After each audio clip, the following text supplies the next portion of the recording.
నమస్తే అడ్స్మల్ శ్రీనివాస్ గారు, welcome to icon politics. నమస్కారం అండి. సార్, వైఎస్ఆర్సిపి మాజీ ఎమ్మెల్యే మల్లాది విష్ణు గారు సో నిన్న ఒక ప్రెస్ మీట్ పెట్టి మాట్లాడడం జరిగింది. సో ఏదైతే చంద్రబాబు నాయుడు గారు సీఎం అయిన తర్వాత, ప్రతిసారి సీఎం అయిన తర్వాత ఆలయాలు కూల్చివేత కానీ, ఆలయాల మీద పడి ధ్వంసం చేయడం కానీ ఇలాంటి ఎక్కువ చేస్తున్నారు చంద్రబాబు నాయుడు గారు. సో దీనికి పవన్ కళ్యాణ్ గారు సపోర్ట్ ఉండడం వల్ల ఆయన ఇంకా మితిమీరిపోయారు. నార్మల్ గానే ఆలయాలు కూల్చేస్తారు, అది అందరికి తెలుసు. దానికి సనాతన ధర్ముడు తోడైన తర్వాత మరీ బీభత్సమైంది. వీళ్ళు వచ్చిన తర్వాత అరాచకం, అక్రషం, ఇంకోటి అంటే రౌడీ రాజకీయాలు, అక్రమ అరెస్టులు ఇంకా ఎక్కువైపోయినాయి. మెయిన్ ఏదైతే చంద్రబాబు నాయుడు గారు చెప్పిన మాట మీద ఆయన ఎప్పుడూ నిలబడ్డో, సో ఇలాంటి పరిస్థితి నెలకొల్పుతుంది. మీరు కొంచెం అప్రమత్తంగా ఉండాలి. నెక్స్ట్ 3-4 ఇయర్స్ లో మళ్ళీ మేమే వస్తాం, మీరేం భయపడకండి అన్నట్టుగానే మల్లాది విష్ణు గారు చెప్పడం జరిగింది. దానిపైన మీరేమంటారు సార్? ఇప్పుడు మల్లాది విష్ణు కూడా మాట్లాడేస్తున్నాడంటే మేము ఏం మాట్లాడమండి. అసలు అతను ఆ స్వర్ణాభార విషయంలోనే మక్కిలెరగొట్టి లోపల పడేసి ఉంటే అతను దారిలో ఉందడు. ఆ ఒళ్ళు గట్ట అంత పెరగకుండా ఉంది. ఉమ్, ఏంటంటే అంటే బలుపు మాటలు అవన్నీ అండి. ఓకే. అతను నీతి కౌరులు చెప్తాడా? అతను పంచుమర్తి అనురాధ గారిని ప్రస్తుత ఎమ్మెల్సీ విప్ ఆ, ఉమ్, అనురాధ గారిని ఏం మాటలు మాట్లాడాడు? ఒళ్ళు మతం కొవ్వెక్కి ఆవిడ ఇప్పుడు కేసు పెట్టాలా? ఉమ్, అప్పుడు అతనికి అక్రమ కేసా సక్రమ కేసా తెలుస్తుంది. ఓకే. నెక్స్ట్ ఈ గుళ్ళు గోపురాల మీద దాడులు జరుగుతున్నాయంటే అవునండి. కొన్ని ఇదే కాదు, చాలా విషయాలు చంద్రబాబు గారు టీడీపీ అధికారంలో ఉన్నప్పుడే ఇష్యూలు లెగుతాయి. ఉమ్, అప్పుడు జగన్మోహన్ రెడ్డి లాంటి ఈ దండుపాళ్ళు మూట అధికారంలో ఉన్నప్పుడు వీళ్ళందరూ నోళ్ళు మూసి కూర్చుంటారు. అంటే రాయలసీమ హక్కులు, నీటి గురించి, ఉపాధ్యాయులు ఆదర్శ పాఠశాలల గురించి ఇలాంటివన్నీ కూడా తెలుగుదేశం ప్రభుత్వం ఉన్నప్పుడు, చంద్రబాబు గారు ముఖ్యమంత్రి ఉన్నప్పుడు వీళ్ళ నోళ్ళు లెగుస్తాయి. ఉమ్, అంతకుముందు ఏం చేస్తారు? నోట్లో మరి ఏం పెట్టుకుంటారో తెలదు కానీ అప్పుడు మాట్లాడరు. కుక్కిన పేరులా గోడ కతుక్కుని మూల కూర్చుంటారు. ఇతను గుళ్ళు గోపురాల మీద దాడుల గురించి మాజీ వైసీపీ ఎమ్మెల్యే అయిన మల్లాది విష్ణు మాట్లాడడం అంటే ఇంతకన్నా బరి తెగింపంటాను దీన్ని. అంటే పచ్చి అబద్ధాలు మాట్లాడడానికి ఎంత అబద్ధం మాట్లాడడానికి కూడా ఒక ధైర్యం ఉండాలి. జనాలు పిచ్చోళ్ళు, వాళ్ళు ఏం చెప్పినా నమ్ముతారు అనుకుంటున్నారు వాళ్ళు. ఉమ్. ఒక జగన్మోహన్ రెడ్డి హయాంలో ఒక సిరీస్ ఆఫ్ ఇన్సిడెంట్స్ జరిగినాయి. ఒకటి రెండు కాదు. సిరీస్. రథాలు తగలబడితే తేనెటీగలు తగలబెట్టేసినాయి అంటారు. ఉమ్, ఎంత బుద్ధి లేని సమాధానం ఉండదు. రామతీర్థంలో రాముడు విగ్రహాన్ని తల తగ్గొడతారు. దేవీ దేవతల విగ్రహాలకి మలం పోస్తారు. ఎక్కడికక్కడ అపచారం. గుడి దేవస్థానాల గోడల మీద అన్యమత ప్రచారాలు రాస్తారు. అన్యమత ప్రచారాలను కూడా గుళ్ళో పెట్టుకున్న సందర్భాలు ఉన్నాయి. అవును. వాళ్ళ అభ్యంతరం చేస్తే వాళ్ళ మీద దాడులు చేశారు. అవును. పూజారులు హింసించారు. పూజారుల మీద దాడులు చేశారు. ఇక తిరుమల తిరుపతి దేవస్థానంలో ఎంత అప్రతిష్ట తీసుకొచ్చారో చూసాం కల్లారా. నెయ్యి కల్తీలు ఇలాంటివన్నీ చేసేసాళ్ళు. ఇవాళ చంద్రబాబు గారు ఉన్నప్పుడు గుళ్ళు ఎప్పుడు కూడగొట్టారు? కనకదుర్గ ఫ్లైఓవర్ అప్పుడు కొన్ని గుళ్ళు తొలగించడం జరిగింది. అది వాస్తవం. అది ఎవరిది బాధ్యత? నేషనల్ హైవేస్ అథారిటీ వాళ్ళది. ఆ అవును. రోడ్డు నిర్మాణం వాళ్ళు చేస్తున్నారు. అంటే అప్పుడు ఎన్డీఏ ప్రభుత్వం ఉంది. నేషనల్ హైవేస్ అథారిటీస్ అనేటువంటిది కేంద్ర ప్రభుత్వ సంస్థ. అది దానికి బాధ్యులు బీజేపీ. ఈ ఎదవలకి ఎవరికి కూడా బీజేపీని దమ్ము లేదు. ఉమ్, నేను ఎదవలని ఎందుకంటున్నానంటే ఎదవన్నారు ఎదవలు కాబట్టి ఇంక ఎదవలనే అంటున్నాను అందరు నేను. ఉమ్, అర్థమైందండి. అంటే ఒక్కొక్కసారి కఠినమైన పదజాలంతో చెప్పకపోతే వాళ్ళు సూటిగా తాకదు. ఓకే. అర్థమైందండి. అర్థమైంది. గుర్తుండాలి కదా. మణిజ్జనం ఎత్తారు కదా, తాటి చెట్టులాగా ఏళ్ళు మళ్ళీ చెట్టుకు వచ్చినాయి. మీకు వచ్చి చెట్టు ఆక్సిజన్ ఇస్తుంది, మీ వల్ల ఏంటి ప్రయోజనం? చెట్టు ఫలసాయం ఇస్తుంది, పళ్ళు ఫలాలు ఇస్తుంది, ఆక్సిజన్ నీడనెస్. ఇస్తుంది. కానీ మీరేడి ఎద్దులాగా ఎదిగిన తర్వాత కనీసం జ్ఞానం ఉండాలి కదా. మాట్లాడుతున్నప్పుడు మనం ఏం చేసాం? ఇప్పుడు ఏం జరుగుతుంది? కాసిన ఆయన సత్రం పగలగొట్టారు. అటవీ శాఖ రూల్ ప్రకారం ఆక్రమణలో ఉందని అది ఎన్నాళ్ళు ఆళ్ళు మర్చిపోయి ఇవాళ వచ్చి పాల్గొట్టారు. ఉమ్, దాన్ని ఎవరు ప్రేరేపించారు? మూలాల్లోకి వెళ్ళాలి. సమస్యలు ఎన్నాళ్ళు ఏం పీకుతున్నారా, ఇప్పుడు ఎందుకు వచ్చి కొట్టారని అది అడగాలి వాళ్ళు. ఓకే. సరే, ఇక్కడ తప్పు జరిగింది, అక్కడ అన్నదాన సత్రం కాశీనాయన సత్రంలో అందరికి ప్రజలకు ఉపయోగపడేలా భోజనాల కార్యక్రమం జరిగింది, కూలగొట్టారని ఆ విషయం తెలుసుకున్న లోకేష్ గారు వెంటనే తను సొంత ఖర్చులతో దాన్ని నిర్మిస్తున్నాడు. ఆ సమస్య అంటే ఎవడన్నా తప్పు చేయటం, పొరపాటు జరగడం సహజం. దాన్ని సరిదిద్దుకోవడం అనేటువంటిది వివేకవంతుల లక్షణం. వాళ్ళు సరిదిద్దుకున్నారు. ఆయన ఉమ్, బహిరంగంగా క్షమాపణ చెప్పాడు. ఈ అటవీ శాఖ మరి వాళ్ళకి బుర్ర బుద్ధి జ్ఞానం ఉంటే వాళ్ళ డ్యూటీ కరెక్ట్ చేస్తాం ఉంటే అటవీ శాఖ ఆ శాఖ నిర్వహించే వాళ్ళు ఈ కాశీనాయన సత్రాలు అటవీ భూములు ఆక్రమించారు, లేకపోతే వాకర్స్ కి మేము డబ్బులు తీసుకోకుండా కుదరదు ఇలాంటి మాటలు మాట్లాడే వాళ్ళు పెదిరెడ్డిది ఏం నోట్లో పెట్టుకు సీకుతున్నారు మీరు? ఎందుకు ఉమ్, వదిలేశారు పెదిరెడ్డిని? ఇంకా అతని కట్టడాలను కోల్చకుండా మీరు ఏం పీకుతున్నారు రా? నేను రానే అంటున్నా. ఓకే. ఈ మాట నాకన్నా ముందు ప్రజలు అంటున్నారు. ఉమ్, ఏంటండి, మరి గుర్తుపెట్టుకోవాలి కదా. అవును. పెదిరెడ్డి బాగా బారుగాను తీయగాను ఉందా ముఖం? ఏంటండి, తప్పు కదా అది. అవును. అంటే తేలిగ్గా ఉంది, ప్రజలకు ఉపయోగపడింది, ఈ ప్రభుత్వాన్ని చెడ్డ పేరు తేవాలని ఎవడు ప్రయత్నం చేస్తాడు? ఇది కుట్ర. ఈ కుట్ర మూలకాలు ఇప్పుడు తెలుగుదేశం అని కాదండి, రాష్ట్రంలో ఒక ప్రశాంతమైన వాతావరణం ఉంది. ఆ వ్యక్తులు ఎవరైనా కానీ ఆ పరిపాలన బాగానే ఉందనుకుంటున్నారు. ప్రజల సంక్షేమ విషయంలో కానీ అభివృద్ధి విషయంలో కానీ రోడ్లు గీట్లు కళ్ళ ముందు కనిపిస్తున్నాయి. రెండు కళ్ళు బాగా కనిపించిన వాళ్ళు అందరికీ అన్ని కనబడతాయి. కొంచెం చెత్త వరకు నాకు మళ్ళీ కళ్ళు పెట్టుకున్న వాళ్ళు కూడా బాగానే కనబడుతున్నాయి. కళ్ళుండి కూడా కళ్ళు మూసేసుకుని పిచ్చుకున్న ఉడికలా తిరిగి కూడా కనపడవు. ఎంతసేపు మళ్ళీ అవును. మేమత్తం మీరు ఏం ఏం ముఖం పెట్టుకు చెప్తున్నారు? మీరు ఎలా ఉన్నారు? అరాచకం, అవినీతి, దోపిడీ, డే లైట్ రాబరీ, అరాచకాలు, హత్యలు, మానభంగాలు, నడి రోడ్డు మీద పీకల కోతలు, చంపేసి ఇంటికి డోర్ డెలివరీ ఇవ్వటం, ఎవరు కావాలనుకున్నారో వాళ్ళందరినీ మీరు తొక్కి నార లాగేయటం, మద్యం స్కామ్, ఇసుక స్కామ్, ఏది పడితే ఏ స్కీమ్ చూసినా స్కామ్ చేసినా మీకు ప్రజలు ప్రజలు అసలు మీ గురించి మర్చిపోయారు.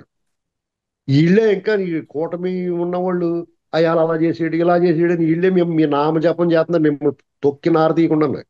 ఉమ్, అది లోకుగా ఉండి మీరు మళ్ళీ మేము వచ్చేస్తాం అనుకుంటున్నారు. మీరు మళ్ళీ మీకు వచ్చే అవకాశం ఇస్తే వీళ్ళని కూడా తొక్కేస్తారు జనం.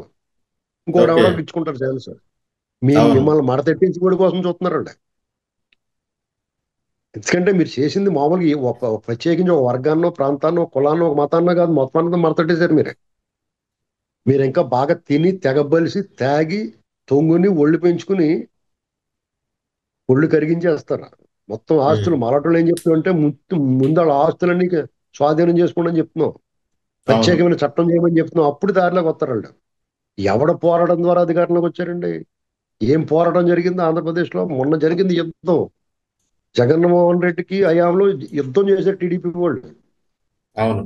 ఎవరు రక్తం చిందించారు? ఎవరి కార్యకర్తలు నడి రోడ్డు మీద ప్రాణాలు విడిచిపెట్టారు? ఏ నాయకుడు జైల్లో మగ్గాడు? వాటి గురించి వదిలేసి మేము చేసాం, మేము మోసం, ఇలాంటి మాటలన్నీ వస్తున్నాయి. ఉమ్, టీడీపీ వచ్చిందంటే మళ్ళీ గుళ్ళు గోపురాలు పడగొడతారు, ఇలాంటి మాటలు బరిదెగించి మాట్లాడతారంటే విజయవాడలో ఉన్న తెలుగుదేశం వాళ్ళు కానీ వీళ్ళందరూ కూడా ఏం పీకుతున్నారో నాకు అర్థం అవట్లేదు. ఆ బుద్ధ ఓకే. వెంకన్న పెద్ద పెద్ద మాటలు మాట్లాడతారు. అవును. వాళ్ళు వెళ్ళి కనీసం సమాధానం చెప్పట్లేదు. ఊరికే ఎమ్మెల్సీలు ఎంపీలు కొట్టేస్తానికి ఇలాంటి మాటలు ఊరికే కూడా జోలోకేష్ బాబు నా రక్తం ఇచ్చేస్తాను. నువ్వు రక్తం ఇవ్వకలేదు, మల్లా విష్ణు రా బయటికి రా అని చెప్పి తీసుకురా, లేదా లోపల లోపాయి గారి డీలింగ్లు ఉన్నాయా? ఉమ్. సార్ ఏంటండి ఇక్కడ ఉంటే లోపాయకారెడ్డి. ఉమ్, డెఫినెట్ గా ఉంటాయండి. వాళ్ళ మాది బరంపురం అన్నట్టు మాది తినాలి అన్నట్టు ఉంటారు వీళ్ళంతా. ఓకే. లేకపోతే ఎంత ధైర్యం ఉండి అతను మాట్లాడడానికి? జగన్మోహన్ రెడ్డి హయాంలో ఈ రాముడు మంచి బాలుడు అంటాను కూడా యుద్ధం చేయాల్సి వచ్చింది వీళ్ళు. వాళ్ళు ఏకంగా వెళ్ళి బురద జల్లేస్తున్నారు. ఉమ్, మాకేమో కందలేని దొరద కత్తిపేటకి ఎందుకు రా బాబు అంటున్నారు మమ్మల్ని మేము మాట్లాడుతుంటే. కానీ మా బాధ్యత అది చెప్పాలి కొన్ని విషయాలు. ఓకే. ఇంకో పెద్ద ఆయన అంటాడు నాకు ఎమ్మెల్సీ వద్దు, నాకు రాజ్యసభ ఇచ్చేస్తే నేను ఇంకా అక్కడికి వెళ్ళిపోతాను, సిగ్గు లేకుండా ఎన్నాళ్ళ నుంచి పార్టీలో ఉండి మూడంతా. ఈ తెలుగుదేశం పార్టీ అధికారంలోకి వచ్చినప్పుడల్లా నెత్తి మీద కూర్చున్న వాళ్ళు ఉన్నారు కొంతమంది. వాళ్ళు ఇంకా ఇంకా ఇంకా పిండేద్దామని చూస్తారు ఎటుకని. ఆ పార్టీ కార్యకర్తలు ఆస్తులు పోగొట్టుకుని రక్తం చిందించి శ్రమ చెమట చిందించి ఆ పార్టీని పలకి మీద మోసారు. ఆ పలకిని అందు మీద అది ఎక్కు కూర్చుని ఇంకా కావాలి ఇంకా కావాలి మేము పాలు, ఒట్టిపోయిన పాలు, ఆవు పాలు పిండేస్తే రక్తం వచ్చేస్తుంది, అది కూడా తాగేస్తాను చూస్తున్నారు ఇంకా. ఓకే. కులము మతము ప్రాంతం అడ్డం పెట్టుకుని ఈ రకమైన ఇది ఇది కూడా దోపిడీయే. ఎక్స్‌ప్లాయిటేషన్. ఎక్స్‌ప్లాయిటేషన్. ఇయన్నీ ఇయన్నీ గమనించుకుంటారు. ప్రజలు గమనించకుండా ఉండరండి. ఇక్కడ తెలుగుదేశం పార్టీ కార్యకర్తలు నేను ఎప్పుడు కూడా గౌరవిస్తాను. ఎందుకంటే అండి, వాళ్ళు కోపం వస్తే ఆగలేరు. వెంటనే విమర్శిస్తారు. ఆళ్ళ నాయకుడిని కూడా లెక్క చేయరు. విమర్శిస్తారు. కానీ వెంటనే ఏదైనా సమస్య వచ్చినప్పుడు అందరూ సంఘటితమవుతారు. యుద్ధమన్నా చేసి గెలిపించుకుంటారు. అవును. కొన్ని సార్లు వాళ్ళకి అలిగినప్పుడు, కోపం వచ్చినప్పుడు మాత్రం పార్టీ ఓడిపోయింది. ఆ మాట చంద్రబాబు గారు స్వయంగా చెప్పారు. హ్మ్. మరి అది గుర్తించినప్పుడు ఆ పార్టీ కార్యకర్తలకు అలాగే లోకేష్ గారు కూడా చిన్న విషయాన్ని స్పందించి ప్రజల్లో అది అలాగే ప్రజల్లోకి వెళ్ళాలి. వాళ్ళు ఏం మాట్లాడకుండా వాళ్ళ పని వాళ్ళు చేసుకుని పోతున్నారు. ఇక్కడ అనవసరంగా నాగబాబు గారు లాంటి ఒక్క డైరెక్ట్ ఎలక్షన్ లో గెలవకుండా గెలిచిన మొన్న నరసాపురంలో అంతకుముందు ఓడిపోయి మొన్న అసలు పోటీ చేయలేదు. హ్మ్. మొన్న అతను సీట్ ఇచ్చుంటే ఇటు జనసేనకి 100% అన్న క్రెడిట్ దక్కింది కదా ఆయన ఓడిపోయి ఉంటే. ఓకే. అందుకనే తెలివిగా అతనికి ఇలాంటి నామినేటెడ్ లో తోస్తారు తీసుకొచ్చి. అవును. ఇప్పుడు అర్థమవుతుంది మాకు. అదేట్రా బాబు అప్పుడు ఎందుకు ఇవ్వలేదురా బాబు అనిపించింది. ఇప్పుడు అర్థమైంది. అలాగే హ్మ్. సోమవీర్రాజుకి అధిష్టానం దగ్గర అంత పట్టుండి కూడా అతని ఎమ్మెల్యే గాని ఎంపీ సీట్ కానీ వాళ్ళు ఎందుకు ఇవ్వలేదంటే గ్యారంటీగా ప్రజలు ఎంత జగన్ మీద విముఖతున్నా ఇతను ఓడిస్తారా బాబు అంటే అంత క్రెడిట్ ఉంది వాళ్ళకి. హ్మ్. అందుకని అతనికి అప్పుడు సీట్ ఇవ్వలేదు. ఇప్పుడు గెలిచిన తర్వాత ఇప్పుడు ఏముంది ఎవడేమంటాడో నోరు మూసుకుని ఉండాలి. అవును. అవును కదా. వాళ్ళ పార్టీ వాళ్ళు అవును. ఇష్టం అన్నట్టు మాట్లాడుతున్నారు అందరూ. ఇప్పుడు అవును. ఇప్పుడు జాగ్రత్తగా మీ మీద ఎక్కిచ్చేసారు తీసుకొచ్చి. అవును. వాళ్ళిద్దరం స బీజేపీ నుంచి అతను, జనసేన నుంచి ఇతను, ఈ కూటమికి ఇప్పటి వరకు బ్రహ్మాండంగా సాగిందండి. హ్మ్. భవిష్యత్తులో మనం గ్యారంటీ ఇవ్వలేము. ఓకే. సార్ ఇక్కడ ఒక చిన్న మాట సార్. ఇది గుడి సంబంధించింది టాపిక్ వచ్చింది. మీరు ఈ పెద్దిరెడ్డి ఇల్లేం చేశారని మీరు క్వెషన్ చేయడం జరిగింది. సో, ఇక్కడ పెద్దిరెడ్డి గారి వెనక ఏదైనా బీజేపీ పెద్ద తలకాయ ఉందా సార్? అందుకే పెద్దిరెడ్డి ఇల్లుని ఎవరు టచ్ చేయలేకపోతున్నారా? ఇప్పుడు జగన్మోహన్ రెడ్డి, పెద్దిరెడ్డి లేకపోతే ఇలాంటి చాలా మంది వీళ్ళ వెనకాల ఖచ్చితంగా బీజేపీలోనో లేకపోతే టీడీపీలోనో లేకపోతే ఏదో పార్టీలోనో ఎక్కడో చోట స్నేహాలు, అనుబంధాలు, ఆర్థిక లావాదేవీలు ఏదో ఒకటి ఉంటాయి డెఫినెట్ గా. ఓకే. లేకపోతే వాళ్ళని దర్జాగా దొంగతనాలు ఎలా చేయగలుగుతారు, దోపిడీ ఎలా చేయగలుగుతారు? అవును. ఇది ప్రజాస్వామ్యం, బ్యూటీ ఆఫ్ డెమోక్రసీ ఇంత వికారంగా ఉంటుందని అనుకోలేదు నేను. ఓకే.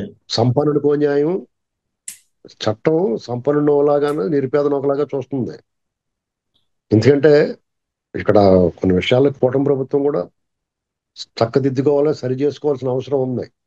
దుష్ట శిక్షణ విషయంలో వాళ్ళు కొంతమందిని విడిచిపెడుతున్నారన్న అపవాదు వస్తుంది. ఆ అపవాదుని రూపుమాపాలంటే ముందు పెద్దిరెడ్డి లాంటి వాళ్ళు పూర్తిగా అసలు ఫైల్ తగలబెట్టి దగ్గర నుంచి మొదలుపెట్టి ఈ అటవీ శాఖ విషయంలో ఇప్పుడు పవన్ కళ్యాణ్ గారు తిరుమల తిరుపతి దేవస్థానం విషయంలో ఆయన వచ్చి కలవ చేసుకున్నాడు.